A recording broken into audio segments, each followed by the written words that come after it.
রাত বাজে 12টা 1 মিনিট। আমি যাচ্ছি এখন যশোর। হঠাৎ করে প্রোগ্রাম হলো নিজের অজান্তেই আর কি। আসসালামু আলাইকুম এভরিওয়ান, সবাই কেমন আছেন? আশা করি ভালো আছেন। আমিও আপনাদের দোয়ায় ভালো আছি। ঘন রাতে বাসা থেকে বের হলাম, সামনেই কবরস্থান। যদিও হালকা হালকা ভয় করতেছে, তারপরও কিছু করার নাই, যেতে হবে। সামনে আমার জন্য গাড়ি অপেক্ষা করতেছে, এই জন্য হাঁটতেছি। কবরস্থানের সামনে দিয়ে যখন হাঁটছিলাম, হঠাৎ শরীরটা মনে হচ্ছে কে যেন আমার পিছনে পিছনে হাঁটছে। আসলে ব্যাগের এটাও দেখা যাচ্ছে, এই জন্য একটু ভয় পাইছিলাম যে পিছনে হয়তো বা কেউ হাঁটতেছে। আমার পিছন ফিরে তাকাই নাই, আর সোজাই হাঁটতেছিলাম। অবশেষে চলে আসলাম গাড়ির সামনে। দূর থেকেই দেখা যাচ্ছে গাড়ি ইন্ডিকেটর মেরে আমার জন্য দাঁড়িয়ে আছে। তাড়াতাড়ি এসে গাড়িতে বসলাম। বসার পরে ভাইকে বললাম তাড়াতাড়ি গাড়িটা ছাড়ো। ভাই তাড়াতাড়ি গাড়িটা ছেড়ে দিল। এসে তার কাছে সব শেয়ার করলাম যে আমার সাথে কি হয়েছে বা কিরকম কি ভয় পেলাম সেটা। আস্তে আস্তে সামনে দেখলাম একটা গাড়ি আর অ্যাক্সিডেন্ট হয়েছে। রাস্তার মিডল পয়েন্টে যে বাউন্ডারিটা থাকে সেখানে গাড়িটা উঠাই দিচ্ছে আর কি, ভাঙা অবস্থায় সবকিছু রয়েছে। অনেক লোকজনের জ্বর হয়েছে সেখানে। ভাইয়ের সাথে কথা বলতে বলতে চলে আসলাম অনেক দূরেই আর কি। ভাই হঠাৎ বললো যে ক্ষুধা লাগছে, সে খাবে কিছু একটা, তাই দাঁড়ালাম। কোথায় খাইতেছে এটা? জায়গাটা কোথায়? রহমতপুর। আচ্ছা, ঠিক আছে। রহমতপুর খাওয়া শেষ করার পরে আবার চলে যাচ্ছে আমাদের গন্তব্যস্থান যশোর, সেদিকের রাস্তায়।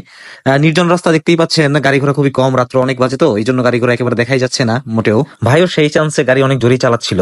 আবার কতক্ষণ চালানোর পর আবার ভাই ক্ষুধা লাগছে, তাই আবার দাঁড়ালাম। জয় ঢেকি বাস স্ট্যান্ড। জয় ডেকি বাস স্ট্যান্ড। জয় ঢেকি বাস স্ট্যান্ড।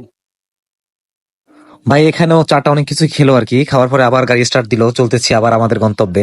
রাত্র যত গভীর হচ্ছে কুয়াশা ততই বেশি পড়তেছে, সামনের গাড়ি ঘোড়া কিছুই দেখা যাচ্ছে না। আসলে মানে রাস্তা চলাটাই খুব মানে দুর্বিষহ হয়ে পড়েছে আর কি। কুয়াশা ছাড়িয়ে তীব্র গতিতে আগাচ্ছে আমাদের গাড়ি। কি খাইতেছেন? চা। চা রাত্র বাজে কয়টা এখন?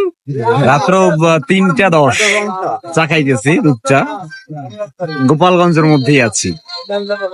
আবার গাড়ি ব্রেক করলো, তারপর থামলাম। আমি নিজে একটু চা খেলাম, এবার তার সাথে আড্ডা দিলাম অনেকক্ষণ। এখানে দোকানদার যারা আছে তাদের সাথে একটু কথা টথা বললাম, ভালোই সময় কাটছিল। মজা নিচ্ছিল, তারাও টুরিস্ট ভেবে অনেক কিছুই বললো তারা আমাদের। তারপর আবার গাড়ি চললো আপন গতিতে, কিন্তু কুয়াশা, অনেক কুয়াশা পড়েছে আর কি। রাস্তায় দেখা যাচ্ছে না কিছুই, গাড়ি অনেক স্লোলি চালানো হয়েছে আর কি।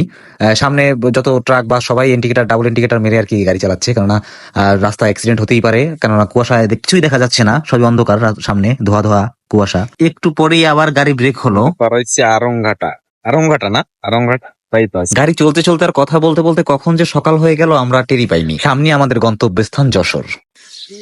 সারা রাত্র জার্নি করে সবেমাত্র পৌঁছালাম যশোর। ঠিক আছে। তারপর সরাসরি চলে আসলাম হোটেল শ্যামসে। আমাদেরকে 2 বেড বিশিষ্ট ভিআইপি রুম দিল।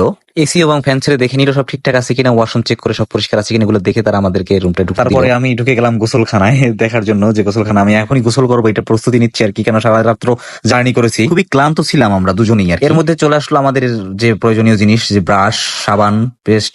আমি গোসল করতে ঢুকবো এই জন্য এসিটা ছেড়ে দিলাম, কিন্তু লাভ হলো না। আমার আগেই আমার ভাই ঢুকে এসে গোসল করা শেষ, সে বেরিয়ে গেছে। যাই হোক, ধন্যবাদ সবাইকে ভিডিওটা সম্পূর্ণ দেখার জন্য, ভালোবাসা রইলো। আল্লাহ হাফেজ।